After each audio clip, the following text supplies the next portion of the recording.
Ցավով եւ որ պատրանքները արտնացել ես որ ցավով որ մենք չկարողացանք կախել այսօր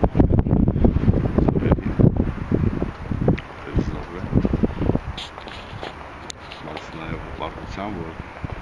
այսօրվա սերունդը կարողացավ ապացուցել որ ինքը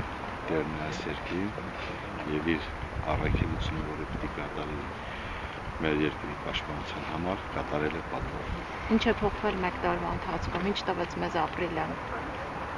ինչքանով փոխվեցինք։ Կարծում եմ շատ բան է փոխվել, առաջին որպես զինվորականների իրավիճակի գնահատումը եւ կառավարության հավանական գործողությունների բնույթի բացահայտումը եւ դրան ուղղված կանխարգելիչ միջոցառումներ իրականացնել։ Հասարակության մեջ փոխվել է մտավախությունը, որ մենակ ավակ սերունդը կարող է հաղթել, փոխվեց, որ այսօրվա սերունդը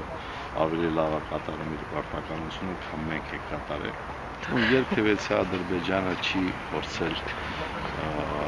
չփոխոտալ, սկսած 80 թվականից մինչև օրս քաղաքական գործիչները, զինվորական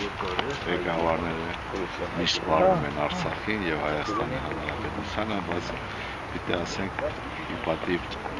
մեր ժողովրդին շնորհիվ այս տղաներին ովքեր այստեղ ուրիշների մոտ մենք գտնում ենք երբևէ հակառակորդին չի հաջողվել եւ կարծում եմ նաեւ հետագայում չի հաջողվել։